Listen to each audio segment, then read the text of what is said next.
So, good morning, ladies and gentlemen. It's my pleasure to welcome you to the general and special meeting of the shareholders of theScore, Inc. My name is John Levy. I'm the Chairman and Chief Executive Officer of theScore. With me today are the other members of the corporation's senior management team. Seated next to me is Tom Hearn, Chief Financial Officer, and Benji Levy, President and Chief Operating Officer.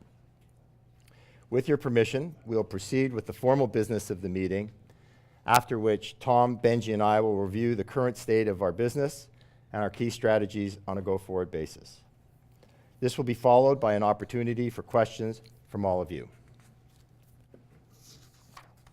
The meeting will now come to order, and with the consent of the meeting, Tom Hearn shall act as Secretary of the meeting. Also, with the consent of the meeting, I ask Michael Lee of Valiant Trust Company to act as our scrutineer. The notice calling the meeting, which has been tabled by the Secretary, was mailed to shareholders on December 17, 2014. We have received a certificate from Valiant Trust Company confirming that mailing. Based on the scrutineer's preliminary report, I confirm a quorum is present. The scrutineer's final report will be kept with the records of this meeting. In accordance with the Ontario Business Corporation Act, voting will be conducted by a show of hands unless ballot is demanded. I now declare the meeting to be properly constituted for the transaction of business. On behalf of the board, I want to thank those shareholders who have chosen to attend the meeting today, and I also thank those who submitted their proxies in advance. All of the holders of the special voting shares have executed proxies in favor of the resolutions to be confirmed by them at the meeting, and accordingly, those shares will be voted in favor of each of those resolutions. I would also like to take this opportunity to advise the meeting that I received proxies from holders of the Class A subordinate voting shares that are sufficient to carry the vote in respect of each of the matters to be voted on by holders of those shares at today's meeting. To make the best use of time, certain shareholders or proxy holders have been asked to move the proposals which are called for in the notice of meeting. The first formal item of business is the presentation of the corporation's annual financial statements. I now present the consolidated financial statements of theScore, which comprise the consolidated statements of financial position as at August 31st, 2014 and August 31st, 2013, the consolidated statements of comprehensive loss, the consolidated statements of changes in shareholders' equity, and consolidated statements of cash flow for the years ended August 31st, 2014 and August 31st, 2013, together with the report of the independent auditors of the corporation. Copies of the financial statements have been mailed to the shareholders of the corporation as required by law. Financial statements will be tabled at this time, but questions arising out of the financial statements will be dealt with later in the meeting when shareholder questions are entertained. The next item of business is the proposed election of directors for the ensuing year. In accordance with the corporation's articles, 2 directors are to be considered for election by the holders of the Class A subordinate voting shares, and 6 directors are to be considered for the election by holders of the special voting shares. Mark Scholes has been asked to place before the meeting the names of the persons proposed to be nominated for the election as directors by the holders of Class A subordinate voting shares, and I will place before the meeting the names of the 6 persons proposed to be nominated for election as directors by the holders of the special voting shares. Would each nominee who is present please stand after their name is called? I nominate William Thompson and John Albright as directors of the corporation to be elected by the holders of Class A subordinate voting shares. Thank you, Mark. I nominate John Levy, Ralph Lean, Benjamin Levy, Laurie Schneider, Mark Scholes, and Mark Zaga as directors of the corporation to be elected by the holders of the special voting shares. I second all of the nominations. Are there any other nominations? I declare the nominations closed. Would Sally Farrell move a resolution for the election of the 2 persons nominated as directors to be elected by the holders of the Class A voting shares? I move 2 resolutions as follows. Be it resolved that William Thompson is hereby elected by the holders of Class A subordinate voting director of the corporation to hold office until the next annual meeting of shareholders or until their successors are elected or appointed. Be it resolved that John Albright is hereby elected by the holders of Class A subordinate voting shares as a director of the corporation to hold office until the next annual meeting of shareholders or until their successors are elected or appointed. I second the motion. You have heard the motion, duly made and seconded, in accordance with the policies of the TSX Venture Exchange. The company allows for the election of directors on an individual basis. I should advise the meeting that by virtue of the votes already received by proxy, it's clear that each director will receive the necessary votes to be elected today. I will ask for a show of hands in favor of the motion in respect of each proposed director to be elected by the holders of the Class A subordinate voting shares. All those in favor of the election of William Thompson as director of the corporation signify by raising their hand. Carried. All those in favor of the election of John Albright as director of the corporation signify by raising their hand. Carried. I declare these resolutions carried. As holder of the proxies representing all of the issued and outstanding special voting shares, I declare that the 6 other persons nominated are each hereby elected on an individual basis by the holders of the special voting shares as directors of the corporation to hold office until the next annual meeting of the shareholders or until their successors are elected or appointed, and that a resolution to that effect is carried unanimously. The next item of business is the proposed reappointment of KPMG Chartered Accountants as auditors of the corporation, and that the directors be authorized to fix the remuneration of the auditors. Sally Farrell has been asked to place before the meeting a motion in connection with this matter. I move that KPMG LLP Chartered Accountants be appointed as auditors of the corporation to hold office until the close of the next annual meeting of shareholders or until their successors are appointed, and that the directors be authorized to fix the remuneration of the auditors. I second the motion. All those in favor signify by raising their hand. I declare the reappointment and authorization carried. The next item of business is to consider approving and ratifying amendments to the SCORE option plan to increase the maximum number of Class A subordinate voting shares reserved for issuance under the option plan from 19 million to 25 million. In order to be effective, the amendment to the SCORE option plan must be approved by the affirmative vote of a majority of the votes cast by shareholders. Mark Scholes has been asked to place before the meeting a motion in connection with this matter. I move a resolution that the increase in the number of Class A subordinate voting shares reserved for issuance under the stock option plan of the SCORE from 19 million to 25 million, all as detailed in the management information circular of the SCORE dated November 28, 2014, be ratified and approved. I second the motion. Thank you. Votes on this matter will be held by a show of hands. All in favor? Contrary, if any? I declare that the resolution approving the increase in the number of Class A subordinate voting shares reserved for issuance under the stock option plan of the SCORE from 19 million to 25 million has been passed by a majority of the votes cast by the shareholders. This concludes the formal business to be transacted at this meeting. If there's no further business, I will ask Sally Farrell for a motion to terminate the meeting. I move that the meeting be terminated. Second the motion. All those in favor signify by raising a hand. Contrary, if any? Carried. So that concludes the formal part of formal business of our meeting. Tom, Benji, and I would now like to take this opportunity to talk about our plans for 2015, provide you with an update as to our progress, including our 2015 sparkling Q1 results, which were released this morning. Okay, now it gets tricky. I gotta move that.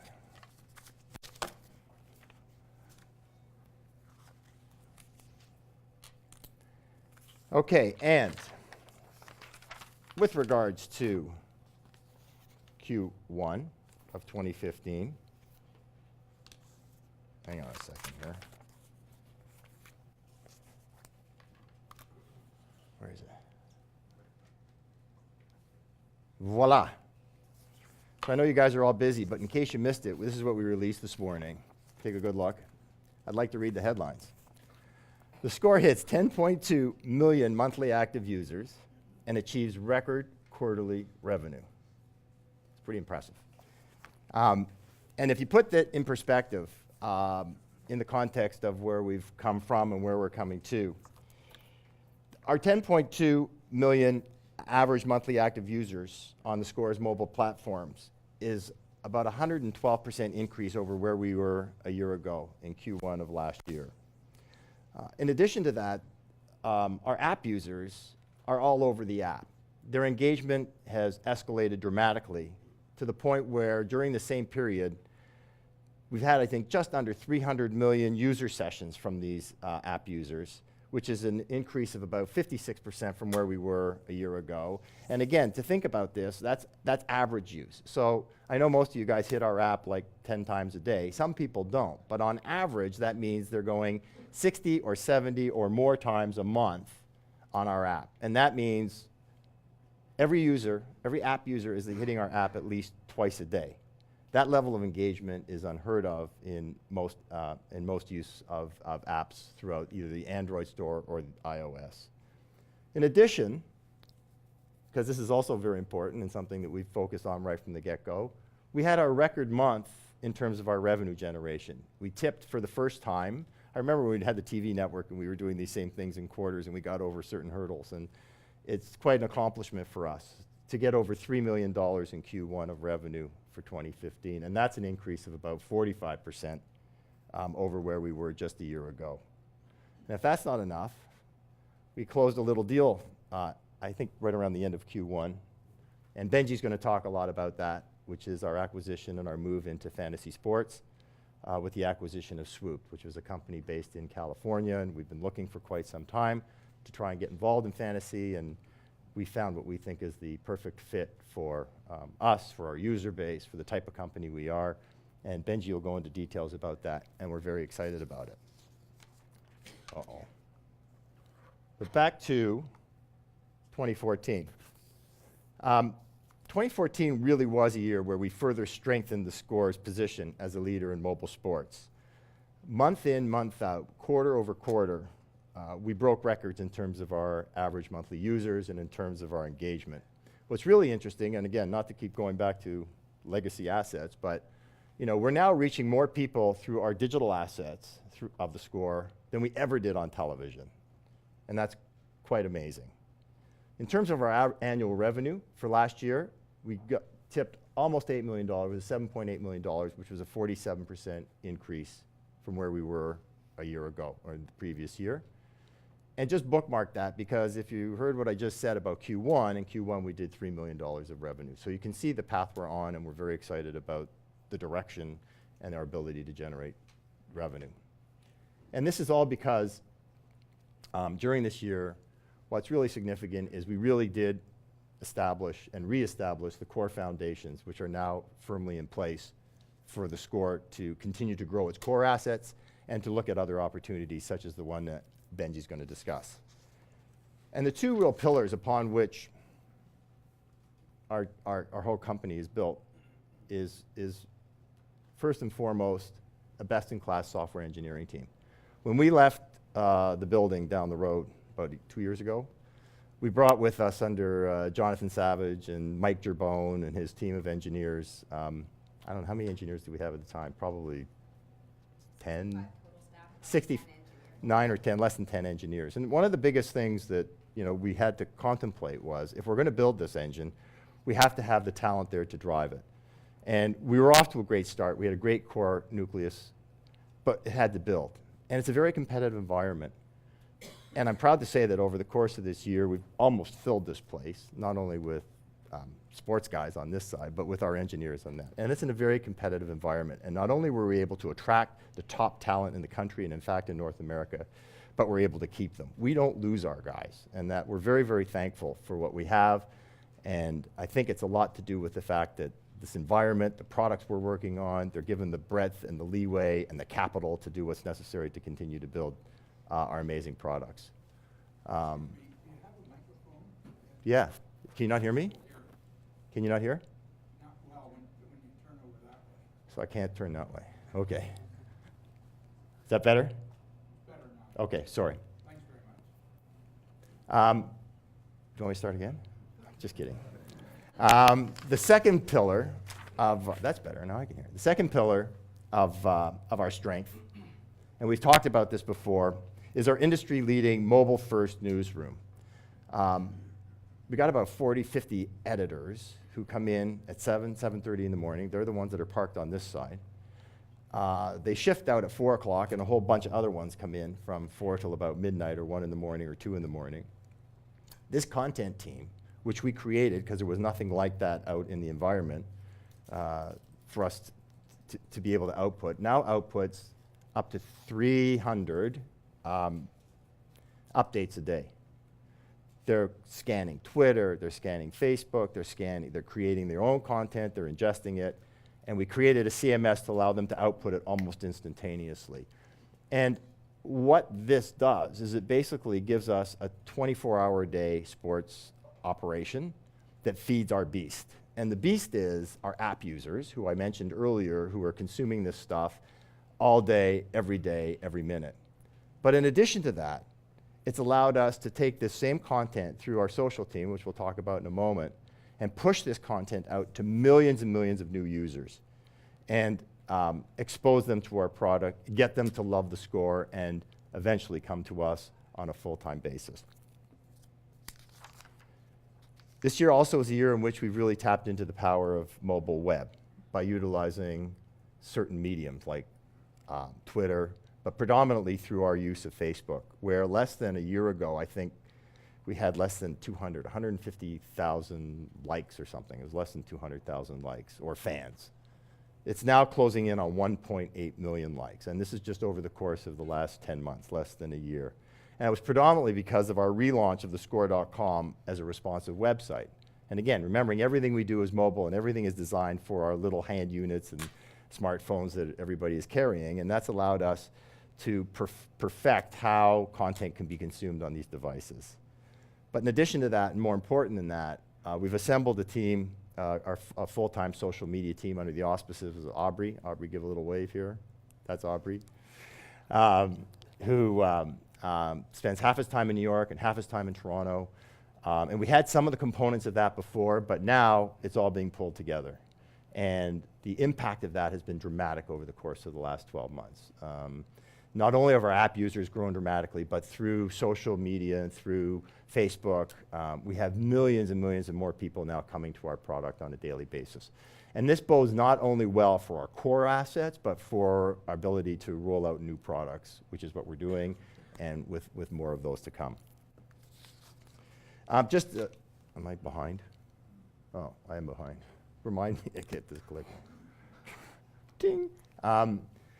In terms of the impact on social, in Facebook, you can see we lined up against some of the other sports media opponents. I call them opponents because we want to kick their butts. And there's little names there like ESPN and CBS and Bleacher and Fox and all these guys. And you'll notice that in terms of likes, we're getting up there. We've got almost 2 million now. You know, we don't have as many as the big mighty ESPN or Fox. We're getting there. We're getting there. We're growing faster than they are. But what's really interesting is when you see the engagement that these fans generate. In fact, even with fewer likes, fewer fans, we garner more engagement than they do with the millions and millions of people that are coming to their sites. And that's really, again, a credit to the content that's being generated, the technology that we've developed, and the social team that we've got in place pushing this stuff out. Next slide basically is something which just sort of recaps our growth in terms of our average monthly users. We're very proud of tipping over the 10 million average monthly users, which we just did in Q1. We're hoping it continues to grow, but you can see where the growth has been over the last 2 or 3 years. In addition, and equally as important, and on my mind probably more important, is the path of our revenue growth. This was never about just building a base, getting users, and hoping something works. Just like we did in the past when we built the cable business and we built the TV business, we're building real businesses, real sustainable businesses that are going to earn a crap load of money. And that's where we're starting to see in the context of theScore last year and theScore this year with our first quarter. And it doesn't happen by accident, the whole revenue generation. It's a new world out there. Everything is coming in our direction. Everything is moving into digital, and particularly in digital into mobile. But the guys who pay the bills don't really get it yet. And that's why we have to work so hard. And that's why we've got such a great team, both here in Canada with our sales team and in the States, in New York, with sales guys in California and Southeast. Direct sales have been dramatically improved over the last year or two. And it's really just a matter of getting these people to recognize where their customers are. And the reason we're so bullish on this whole business is because we're not inventing anything here. We're just taking advantage of what's happening around us. And what's happening is people are leaving other mediums and coming into the digital space. And they're coming into the mobile space. And we happen to be in the best sub-segment of that, which is sports, because people are so passionate about it. Well, it takes a little while for these major brands and the advertisers to sort of catch on to that. And especially when you're starting to reformat stuff for small screens. You hear a lot about banners and you hear a lot about interstitials, and we have to get very creative in terms of how we bring them over. But the bottom line is, and there are some struggles, there might be some struggles initially in bringing them over. You can see it's working, it's starting to work. But the reality is they got to come, because that's where their audience is, that's where their eyeballs are, that's where they're selling the products to. They want to stay in television, they want to stay in print, go ahead. You're talking to nobody. You're talking to nobody. You want to talk to your customers, you got to come through us. And that's the beauty of what we're creating here. In addition to our sales guys, the direct sales have been complemented by our programmatic advertising strategy. So we deal with ad agents, ad networks in the US, and we serve up millions and millions of impressions to these guys at varying pricing. And that's one of the ways we're migrating these major advertisers into our space now. They're very comfortable dealing in big numbers, getting bargains. It's kind of like the old days when we were selling 30-second spots. That's what these guys are trying to do and are doing very effectively. And we work with them, and I think the numbers over the past year, somewhere around 50% of all revenue generation, I think, is coming from the programmatic side now. So that's increasing dramatically at the same time as our direct sales, and that's why we're achieving the sort of revenues that we're getting. By 2018, mobile is forecast to account for more than 70% of the digital ad spend. It's interesting and this is out of this Business Insider intelligence. What's interesting in this isn't the 70%, but it's 70% of digital. So it's a foregone conclusion now where the advertising revenues are going. It's going digital. It's where in digital is it going? It wasn't so long ago we were talking about this, and still are, which is where is the US audience consuming media? Where are they going? TV, online, radio, print, other, I'm not sure what other is, maybe outdoor. But the only one that's consistently showed growth over the last 5 years is in mobile. And that's where we are, and that's where we're in the sports space. The growth also doesn't happen by ignoring your core asset, which is our theScore mobile app. Every year we iterate, every year we tear it apart, every year we ask our guys in there, the sports guys, what's wrong with this? Well, how can we improve it? What are people bitching about? What else do they want? And I think one of the reasons it works so well for us is because we're so tightly aligned with the consumer. And people love our brand. They love our brand. They treat it as if it's their own service. What the hell? I mean, it's on their hip 24/7. It's almost appended to their body. So it's only natural. And if you layer on top of that their passion for sports. So what have we done this year? Well, we've gone deeper into data. How can you improve what we do? Well, you listen to what people want, you do it. So we've improved the football and baseball box scores by delivering deeper stats and by showing dynamic graphics showcasing real-time scoring plays. So now you're watching a game, you see what's happening as we move up the field. And everything is in real time. We give them more data for them to analyze what they should be doing in terms of maybe what fantasy players they should be taking, who they like, who they bet their friends with, whatever. And by doing this, we continue to get strong third-party endorsements. Last year we were actually in the bottom right, we actually were appointed the best sports app ahead of ESPN in 2014. Some blogger for Android Awards. We continue to score high in the top 100 of all apps throughout the world. And if you check iOS store and Google Play. We consistently rank throughout North America in the top 5 and in the top 10. So that's basically it for me. I'm now going to turn it over to Benji to talk about this little exciting venture that we closed called Swooped, and give you a little glimpse, not a big glimpse. So don't get too excited, because you're not going to hear everything. You're going to hear a little bit of what our plans are with respect to it. And again, it's only natural because we just got it. The team from California is coming up next week for the first time to see our premises. Well, obviously we're down there doing due diligence. So, you know, we try to temper our own excitement about this stuff, but it's a great space. It's it's a perfect fit for us. Okay, Bench. For you or for me? For either. Oh.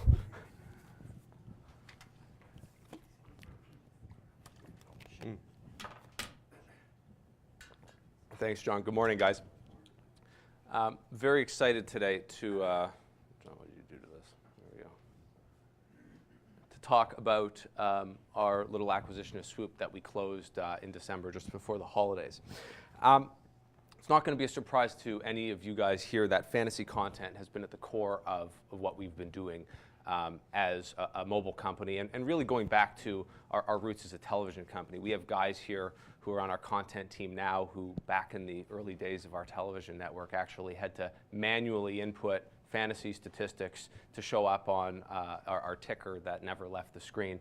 Now, thankfully, the content that's available to us is much more robust, and we have very robust data feeds powering fantasy content. We have a mobile-first newsroom where our news editors are writing fantasy-specific sports content every day.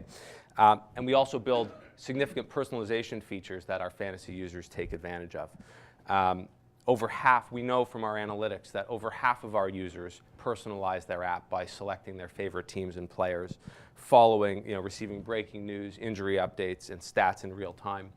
And that's an area John was talking about. How do we iterate on our product every year? One of our major updates that we just released before the holidays was something called feed filters. And last year we talked about creating Feed, which was your personalization hub in the app where it aggregates all of your news and data for your favorite teams and players.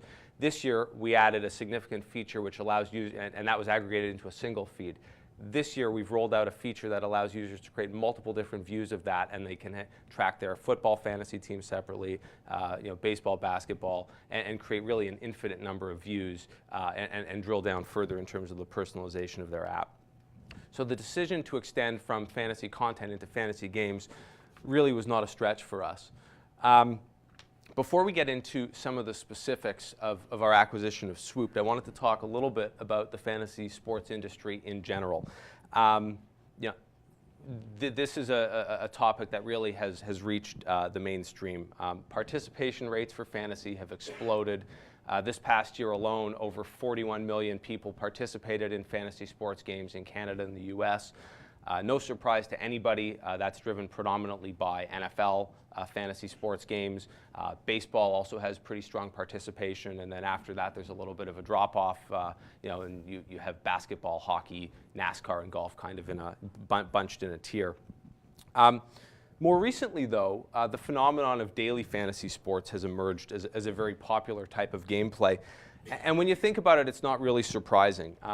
The NFL season is kind of unique. It's compressed. It's over a short number of months, and the games are clustered only on a couple of days a week. So it makes a season-long game somewhat approachable for users. But when you think about baseball, hockey, and basketball in particular, seasons that stretch 6 to 8 months, have games every day. In order to succeed in a season-long fantasy contest, it's something you have to actively manage day in and day out, and that can be quite tedious for all except for the most hardcore of players. So the daily games really just make sense. A lot of people don't have time for season-long games. They might have played season-long in their 20s, and now they're in their 30s and they have kids and they can't devote all the time to it. A lot of the experience we see is that you start off in a season-long fantasy pool. within the first 2 weeks, you're not doing so well, and you got the couple guys at the top of the pool who are running away, and you got everybody else who just loses interest and doesn't play. We actually saw that back when we were running some hockey-related fantasy associated with the television network. You'd have to incent people to come back week over week with different types of prizing. Otherwise, you just have the guys running away at the top for the season-long prize. And then the ability to play games day in, day out, people who are just hungry for a little bit more action, you can enter multiple different types of contests. It just is a format that really works well. And unlike a lot of the season-long fantasy games, the unique thing about daily fantasy is you can play for cash right through the platforms themselves. You don't have to worry about dealing with whatever you want to do with your friends kind of off-platform. You can do it directly through the platform themselves. And in terms of entry fees, it's really exploded. Last year in 2013, daily fantasy sports did about $250 million in entry fees. That's quadrupled to over $1 billion in 2014 and is projected to increase 15-fold by 2020 to over $14.5 billion. Operators of daily fantasy sports apps earn their revenue by taking a percentage of those entry fees, and that's typically in the 8 to 10% range. The other interesting element about the daily fantasy sports space is when you look at the two big players today, FanDuel and DraftKings, largely dominated by desktop gameplay, almost exclusively desktop gameplay, where you're dealing with a very complicated matrix of roster types, game types, different prizing options, and it really makes mobile gameplay in that environment not very conducive. Which brings us to Swooped, and what was it about these guys that was so compelling and attractive to us? And really, it was two things. First, they took a mobile. They're the only guys we found who took a mobile-first approach to fantasy sports. And so, while the other players allow you to track your teams on mobile, what we're really interested in is how do you engage with the users and get them to actually play the game on mobile, and that's something that Swoop did very, very well. The second sort of aha moment for us was, as we typically do when we're looking at these things, we enlist the amazing depth of sports talent and knowledge that we have in the building to go out and play these things and test them. And the feedback on this particular game that we got from our sports guys was off the charts. They loved the game. It just worked really well. It was something that was very well designed and very well thought out for, to be played on the mobile device. Instead of offering simply 9-person rosters, they've thought about 3-person games and 5-person games. They've thought about the UX and how do you get someone in and out very quickly. And on the app, you have the ability to play in public games, which you can either join pre-existing games or create public games. And also very interesting to us, in an area that we think has a lot of potential for growth, is the ability to focus on private games and challenge your friends head-to-head or in small groups. Because we think that's a behavior that goes on naturally in the real world for fantasy sports, and it's something that should be reflected as part of the daily fantasy gameplay. And from a timing perspective, we really think the deal couldn't be better. We're in the daily fantasy sports space, which is about to take off on a macro level. You've got the two big competitors, really the only two competitors of significance who are battling each other on desktop. And then you've got us, perfectly positioned with a mobile-first game, a dedicated audience of 10 million monthly active users who are already using us as a primary source for fantasy sports content, a team with the technology and content expertise necessary to succeed in this environment. And this is the exact same formula that we're using to succeed against the likes of ESPN, Turner, CBS, and Yahoo. As we move forward, towards the start of baseball season in the spring, and then ultimately, towards NFL season next fall, which is the primary recruiting season for fantasy sports, we're going to be rolling out a number of key enhancements to the Swoop platform, and we're going to be deeply integrating the Swooped into the Scores products to drive user growth and engagement. And we're looking very forward to reporting to you on our progress. I'll be able to answer some further questions you may have after, and I'll turn it over to Tom now to walk through some financials. Thanks, Benji.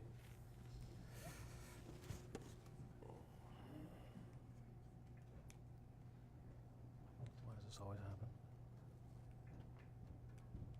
There we go. It was early in fiscal 2013 when we spun out of the TV station business, and we used 2013 to make a transition from web revenue associated with our TV business to a fully mobile model. I think 2014 was really the year we saw this happen, and our growth in mobile was converted into an 84% growth in mobile advertising revenue and record revenue of $7.8 million.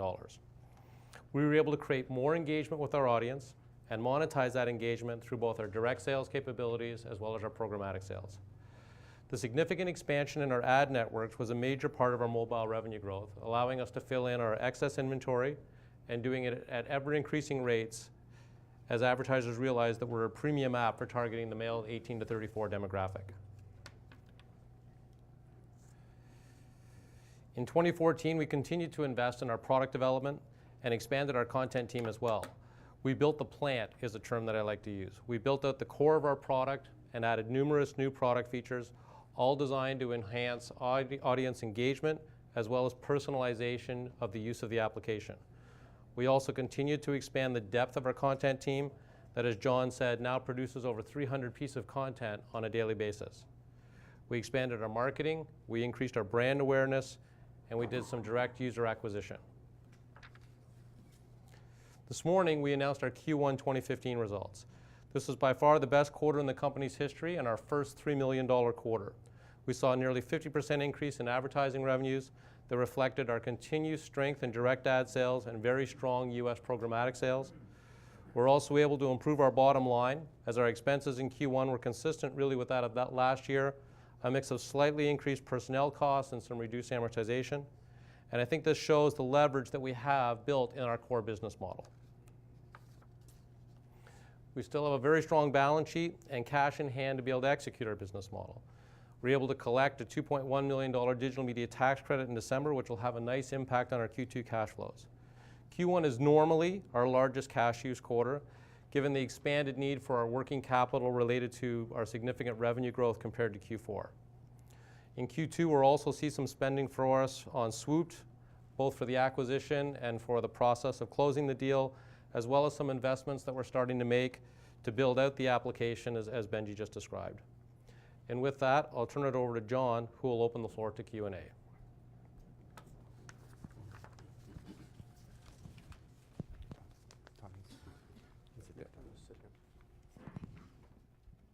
Taking that off.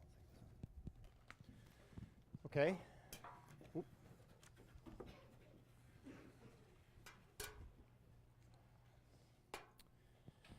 Okay, so that's where we're at. We're open for questions.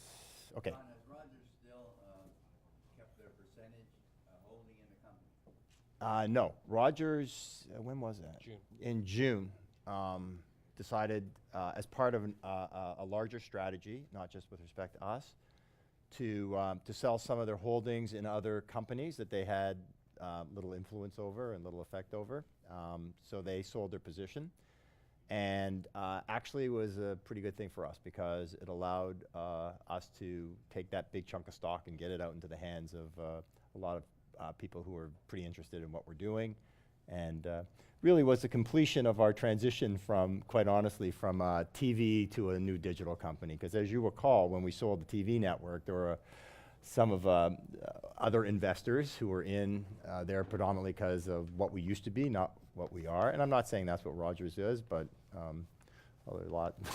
We could have a big debate here about their digital strategy, but I'm not going to go into that. But in any event, from our context, it was a terrific opportunity to get a whole big chunk of stock out in the market. And quite honestly, since then, you've seen the trading escalate dramatically as our partners in the firms have managed to get that stock out. Yeah. Do you see this purchase of Swooped as an entree into sports betting? And if not, do you see yourself partnering with a gaming company? Woo. Woo. Okay, well, first of all, Swooped in itself is a fantasy sports company. It's a game of skill. We're going to learn a lot from it. It gets us doing things that we weren't doing before in terms of processing and counts and all that sort of stuff. We really look at it as a very positive, independent opportunity.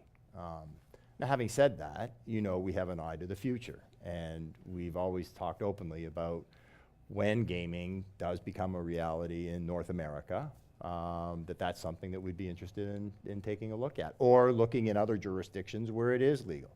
We're obviously not going to do anything that gets close to the line in terms of what is or isn't kosher, but in the context of the future, listen, we know people who love sports, love to bet on sports and all that sort of stuff, and it's a part of the culture. And quite frankly, a lot of people who come to us and check the app 100 times a day are probably out there doing what they do. So the answer is we've got an eye on it. When and if that opens up, I think we're better placed than anybody to be able to take advantage of that.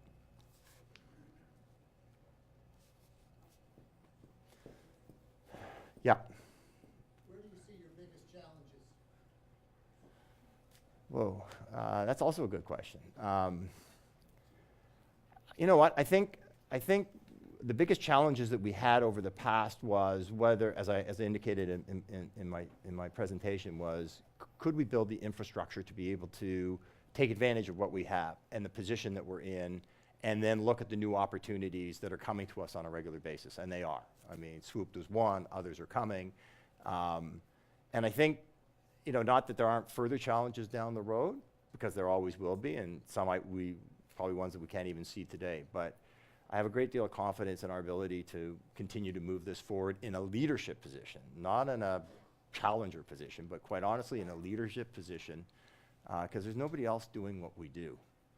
And we look over our shoulder every day, and we talk to our guys and say, okay, let's blow this up, and how hard would it be to do what we're doing? And the further out we get, the longer we go, the bigger our inventory of assets becomes, the harder it is for anybody to challenge us. So I think the biggest challenge for us is to keep the same thought process, to keep the same culture, to keep thinking we don't know what we're doing, to keep thinking that the customer is really the only one who really matters, and hiring people that can relate to that, and I think that's where our success has been, and I think that's where our success will be in the future. And I don't see any roadblock. We got the engineers, we got the mobile team, this team, we got capital, we got resources. If we need capital, we can go get capital. I mean, we're finally in a position where, as a public company, we can do what public companies do if we want to do it.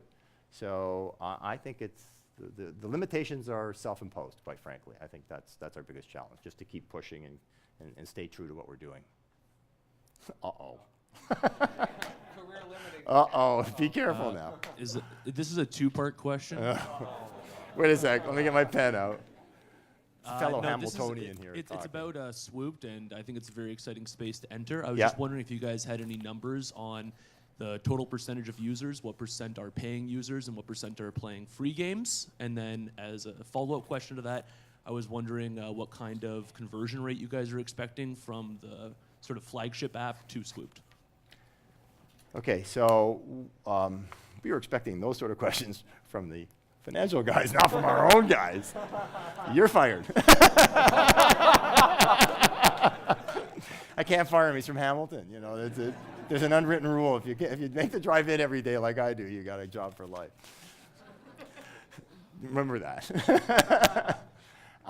Okay, so most of our players are paid players. That's number one in response to your question. And we're not talking about numbers yet. And I know we're going to get quizzed by, Tom's already getting, quizzed by some of the people in the brokerage community, and what's this going to grow into, and what's the conversion rates and all that. And we're deliberately not really addressing that right at the moment because, and it's not because we don't have ideas about it, and it's not because we're not formulating our plans, but because, like everything else we do, we want to make sure we're doing it right. And nobody else is doing what we're doing at this point. So are we hoping for strong conversions in the future? Absolutely. Would we bought this thing if we didn't think we'd get them? Absolutely. But the truth of the matter is we think this is an entirely different product than anything else that's out on the map.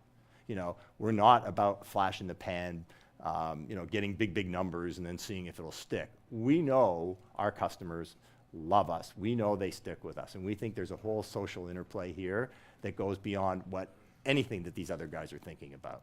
So to be quite honest, we could give you guesses as to what we thought, but until we dig deeper and until we test certain things and until we integrate this thing, you know, we'd be guessing just like you were, so to speak. So, and we don't want to do that at this point. But are we excited about it? We wouldn't have done it if we didn't, if we weren't.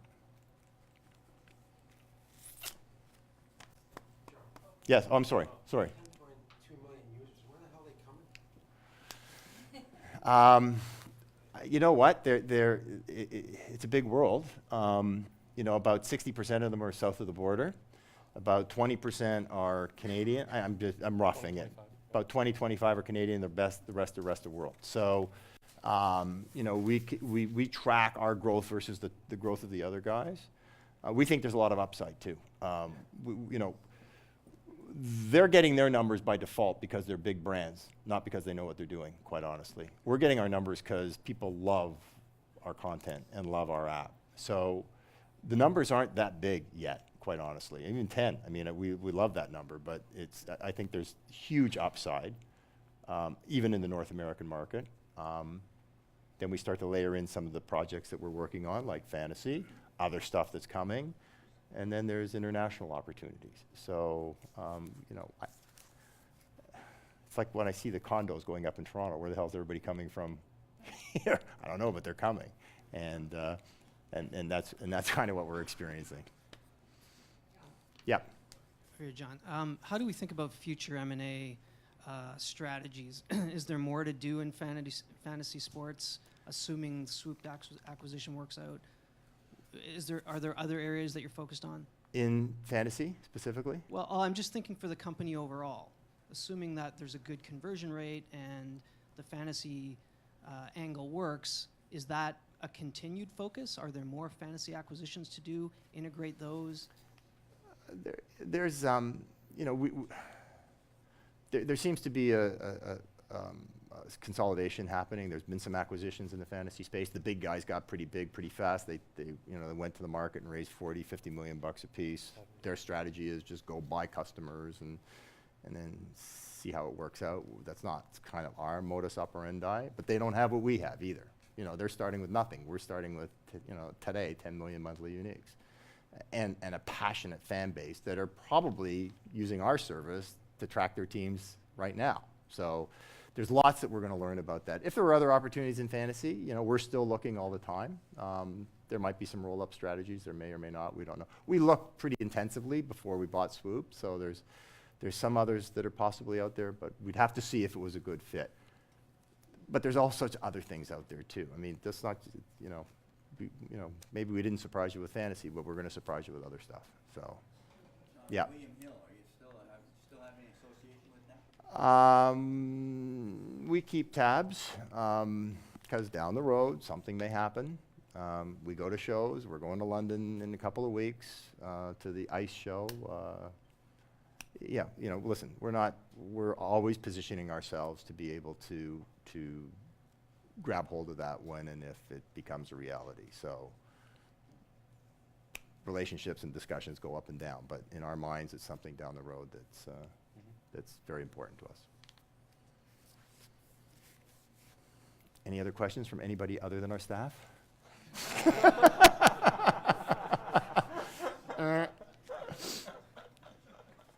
Just kidding. You can ask me later. Okay, I guess that does it. I thank everybody for coming in. Hopefully we've excited you as much as we're excited. Get back to your desk and go buy some stuff. Thanks, guys. Thanks very much.